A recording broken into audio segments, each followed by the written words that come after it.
church that used to be in Ephesus, in Turkey today, is no more. Who closed the church? Who closed the church?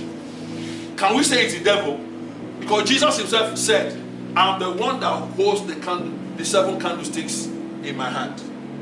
And he said, I'm going to quench your light. He quenched it. Now, when I read such scriptures, they make me afraid. Because the things that we value are not the things that the Lord values. They're just 2 different things entirely. The things that we value, because the Lord has standards.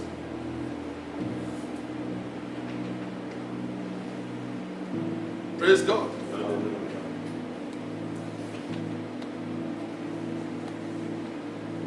So, that's the work of an evangelist. So when he said to Timothy, do the work of an evangelist, it means look outwards and train people to look outwards. I want us to look at this word, outreach. I've defined to you what is the work of an evangelist. An evangelist is always outward looking. If we all, apostles, prophets, evangelists, pastors, teachers, we are here talking right now. Alright? The apostle amongst us, you see pastor as we were talking just now, the only thing in his mind, how many churches can we quickly put together? Do you understand?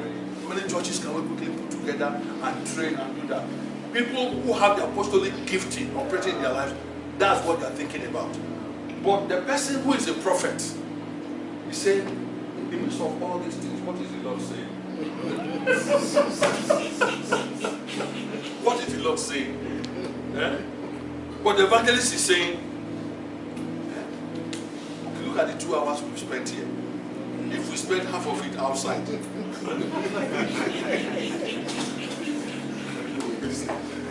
Do you understand? And the teacher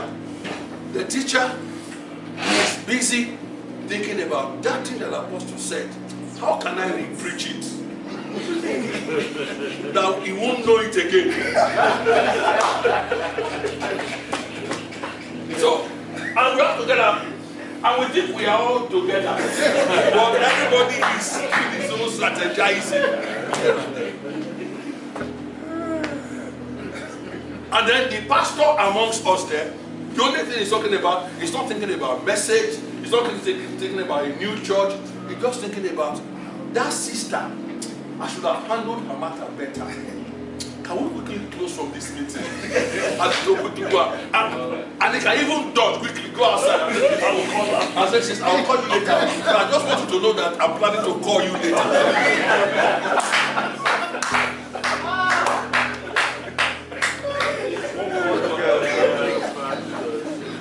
So that is how these things are worked out. So the evangelist is outward looking, right?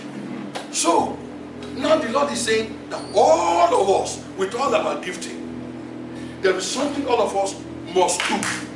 Because in the midst of all the giftings, there is one that is most important to the Lord. It is the outreach. And it is really the outreach. Because even me, I realized recently, I have been going to conferences with pastor. Then I come back and I discover that the conferences are not useful. Because most of the conferences were based on systems. Systems. And I learned all the systems. And I discovered that the systems are useless without people. For example, I wanted to run the life track. The life track cannot work unless there are new people coming to church. Somebody here. Can't work. It can't work. There has to be people coming to church every Sunday for life track to work. Because after the first group has come, nobody else has come. In the next 2 months, there's no life track again.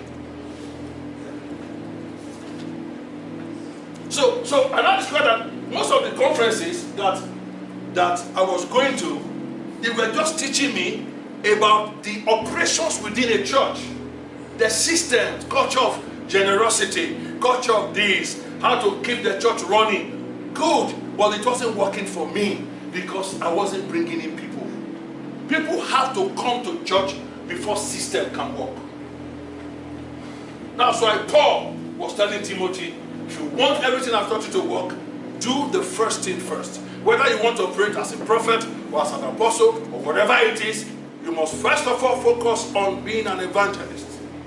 Because when the evangelist gift in you, bring the people in, then the functions can work. And I think that is a challenge to many of us who are pastors today.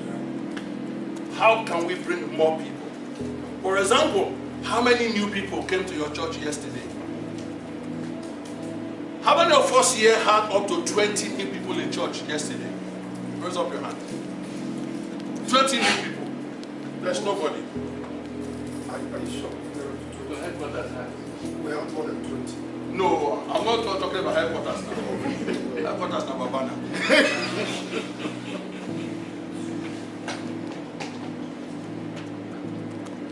So you can see what I'm talking about, right? So if we are churches, we are not getting up to 20 people. So how can we? What can we do? What can we do? Because it's the greatest need. Do you understand? It is without it, every other thing is play. It's the greatest need. Getting people to come to church. That was why Paul specifically said, do the work of an evangelist. I mean, because I have gone through this. It's been a problem for me. Problem, land systems everywhere. But it wasn't working. My life track at a point was not working at all. Was not working because there were no people.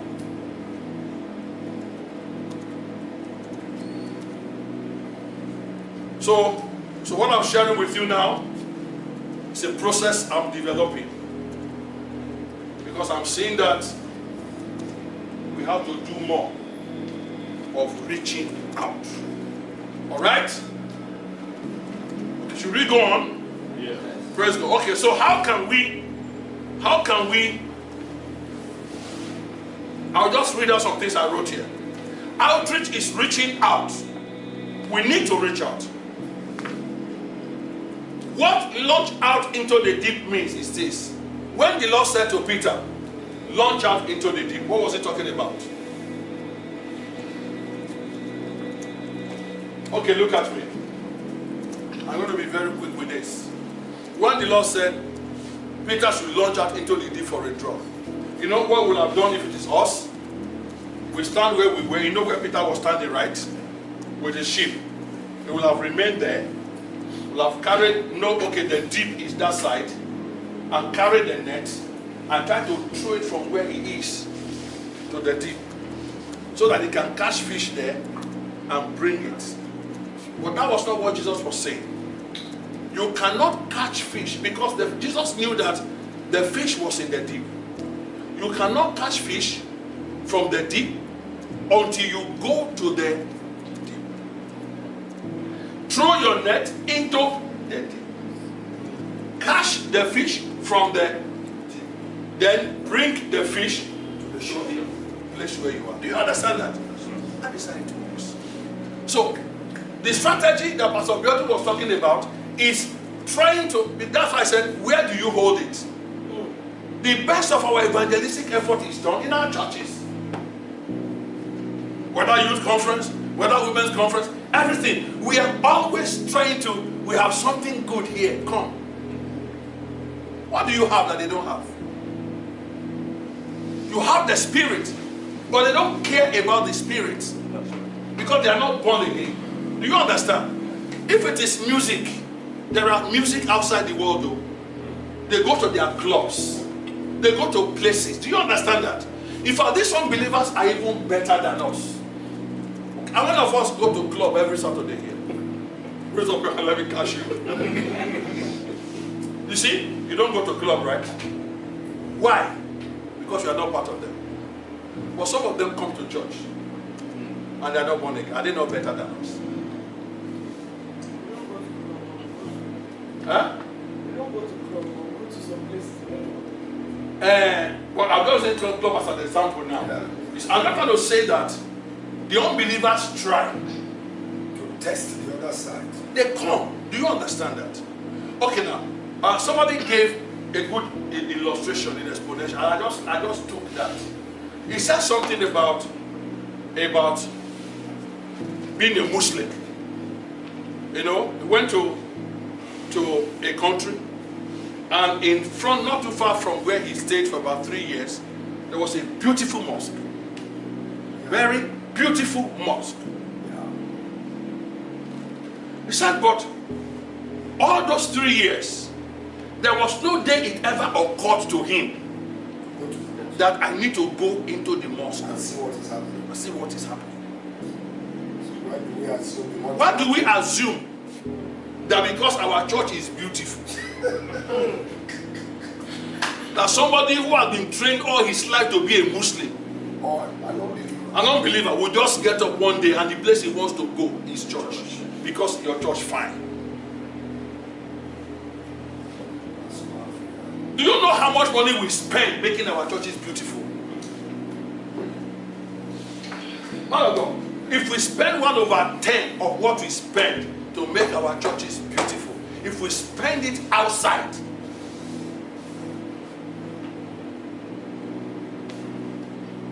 so we want our churches to grow. So I saw that I wanted to have a growing church, but I didn't have a strategy.